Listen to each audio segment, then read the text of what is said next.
In history, we've moved in community, in tribes, with people who shared the same values, behaviors, and mindsets as us. We've looked out for one another and shared resources and looked out for those who were at risk of being in the margins. Today, your neighborhood is like a community. Your gym or your professional organization could also be a community. And it makes sense to me that the groups we gravitate towards, both personally and professionally, are made up of like minded people who make us feel uplifted, encouraged, challenged, inspired, and supported. When we make the conscious decision to join a professional community that is right for us, we can experience better results and greater transformation than we ever could if we were merely on our own. When we're on our own, in isolation, our tank can become empty. But in community, things somehow become easier, enjoyable, and a lot more fun. So I've been a part of communities over the years, both in person and online, and I've realized that there were actually some communities that were not a good fit for me for a number of reasons. In some cases, I didn't really share the same values as other members. I couldn't speak my mind freely, and I needed to somehow modify my behavior significantly in order to participate. Now, that just wasn't sustainable for me or of interest to me long term. On the other hand, I've been a part of professional communities where I felt I really could contribute, speak my mind, offer other members something, seek advice, and share experience, which was what was important to me. And these communities really were life-giving. They changed me in a positive way and how I viewed myself. So why take the time to find the right professional community for you? The points that I mention here, they can kind of be like the filter through which you view your participation in a community. So the first one is it should be like a network of others rooting for your success, whatever that might look like for you. So as research has proven, our environment, it has a serious impact on who we are as a person. There's a motivational speaker, Jim Rohn, and he famously said, we are the average of, get this, 5 people we spend the most time with. Maybe you're thinking of them right now. And having a strong support network in place can influence your thinking and make you more likely to achieve your goals. I mean, who doesn't want to do that, right? So there's some questions you want to ask yourself when participating or deciding to participate. Does the community provide you with a platform to share your thoughts, opinions, and ideas without judgment? If so, it becomes highly valuable to each and every person that joins. And it doesn't depend on one person leading the troops, but it can encourage collaboration and innovation. And this could be a good indication that you are onto something. So with the Adult Learning Hub, for example, the community that I'm heading up, we leverage peer-to-peer learning for educators of adults. So with each discussion topic we post in the app, everyone weighs in on the topic. No one is perceived as the ultimate source of knowledge, but I position my members as experts in their given contexts. And we're each moving the hub forward as we're sharing our experiences. And we have a different set of eyes to which we can view our practice. And I compile key learnings at the end of the month to capture those insights for my members. All right, the next point is a community should help you build habits to support your professional growth. I heard a quote recently about habits and memories, and it's talking about when we exchange facts with others, it transforms those facts. And as we engage in new trains of thought, conversation doesn't just reshuffle the cards, it creates new cards. So when we're a part of a community that's the right fit for us, we look forward to hearing from others and we benefit from hearing those alternative perspectives. And we feel a greater sense of investment as we build relationships. And if you think about it, we are our habits. And any community that you join, it should support the building of those habits that help you move forward in your profession. When it's regular and consistent, you're more likely to continue those habits long term. Encouraging reflection, for example, regular networking, or practice of a particular skill. And it should have an impact on your day-to-day or support the long-term goals that you have for yourself. Let's say, for example, you want to get better at running and you hope to join the Olympics one day. You don't just want to talk about running, but you want to do it. You want to get better at it, I think. And you probably want to have some kind of training schedule that works for you with others who are along a similar journey to you. And you can support, you can encourage, and you can challenge one another. And you can celebrate milestones, successes, and failures. because this is also part of community as well, as normalizing mistakes or moments when we're not at our best, but we can be ourselves and not feel like we have to prove ourselves. So essentially, if a professional community is the right fit for you, it should also be able to help you master that which is important to you with the support and energy of your peers.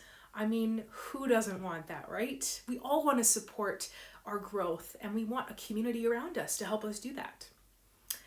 All right, the next point is that it should be a safe space to share knowledge, and it can foster collective creativity and innovation.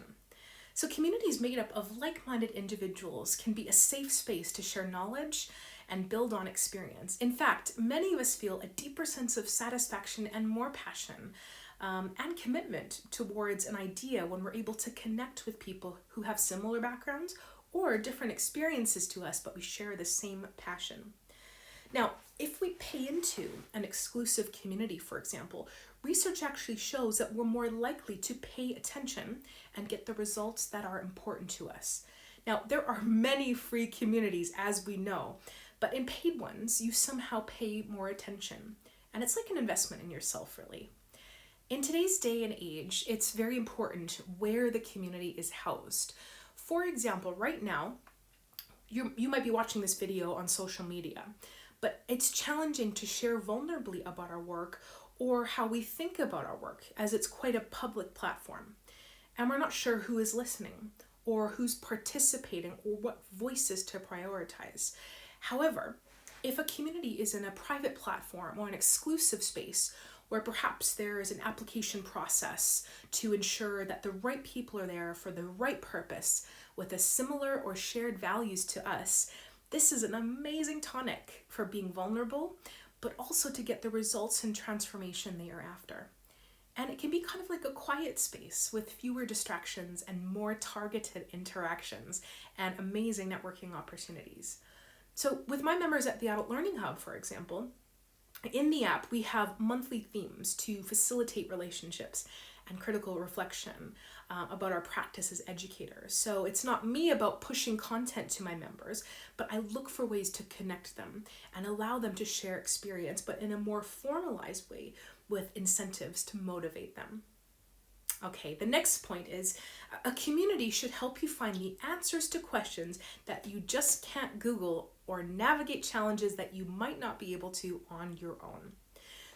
When I worked in the corporate sector, I was training adults, a particular demographic of adults, for example, and I was often told that I needed to operate with a kind of commercial mindset. But at times I felt as though this conflicted with how I saw my own practice as an educator. I saw many learners who were falling behind, and yet I needed to kind of speed up the process of learning for a business end. Now, maybe some of you can relate to this scenario, or you've experienced similar things. Now, at the time, I sort of managed to navigate it on my own. But looking back, I wish I had a group of educators who I could call upon to say, does anyone else experience this regularly? What have you done, or what questions do you find yourself asking? What did you do? I wanted a sounding board, a group of people who I could ask. I mean, I could have gone to my boss, but at the time his resources were stretched thin, and I was sometimes worried about how I'd be perceived by my colleagues. I mean, how do you even begin to Google something like this scenario? And I don't think as educators we should be expected to go through this on our own. I don't think we're meant to. I thought at the time, I wish I had a group of people who I could ask outside of my context, who I could kind of call upon or just gain a bit of insight. Now, this is why finding a community that fits you is so important from a very pragmatic point of view. When there is a regular sharing of experiences, ideas, or challenges with other like-minded individuals, it can actually save you time. It can save you energy, stress, and help you feel more empowered. So with the Adult Learning Hub, I provide my members with a space to share these challenging scenarios and how to better navigate them. And if you think of it, actually, it's kind of like a team huddle for our members, which is really exciting.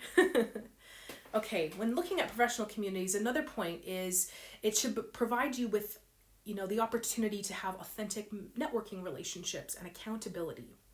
And it can empower you to open new doors and enable you to focus on the goals that are important to you and help you realize your capabilities regardless of the challenges that you foresee.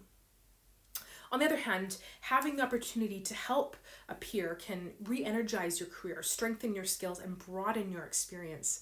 And it's not surprising that some of the most influential people today tie their success back to a strong peer learning network. So when we have formalized peer learning, it can also help professionals learn more effectively and enhance their practice.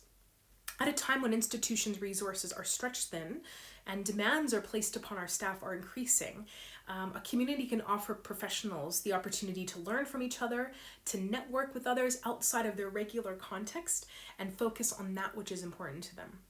So if we join a community with others who we don't directly work with, but who we share similar experiences, we can hold each other accountable. And there's actually a smaller risk and more personal investment in relationships. So meaning you can't get fired from a community if you don't achieve your goals or be penalized in any way, but you have a supportive network of others on a similar journey to you. You can uplift one another and ask, okay, so if you do fail, what didn't work for you here? If you were to try that again next time, what changes would you make? Asking those important questions that we might not ask ourselves. All right, and the last point is you should look forward to participating. You should, be excited to network with your peers. A professional community, it should give you energy, not take it away. And when you first join a professional community, there will most likely be a kind of trial period to network, to understand how it's structured or what kind of events they have that you can access. And this is a great way to see if it's a good fit for you.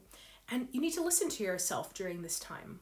What am I learning? Am I seeing the results that I'm after? Can I share my experience and learn from others? Do I feel heard? Do I feel a sense of belonging?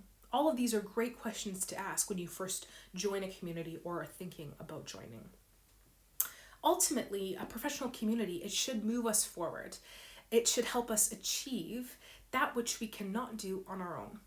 And we should get results, and it should help us save time and energy. And ultimately, it should energize us. So the Adult Learning Hub, the community that I'm a part of, it's a new and exciting app-based membership program, bringing together passionate adult educators and practitioners in settings like academic ones, community contexts, and corporate environments around the world. And our purpose really is to be more informed and flexible in our approach to working with adult learners, to build on skills that allow us to remove barriers and facilitate more meaningful learning, and address challenges that we all have as a part of a supportive group of fellow educators. And we want to be able to more confidently navigate this changing world of work that we find ourselves in and more increase our impact for the learners that we serve. So our app is officially launching in a few weeks' time, and your first 3 months will actually be free. So if you're an adult learning professional, this community is for you. You can join our mailing list by going to the adultlearninghub.com and clicking on Learn More, or you can click on the link in our bio on Instagram, on Facebook, or by clicking below. All right, have a great day, and I look forward to seeing you again soon. Bye.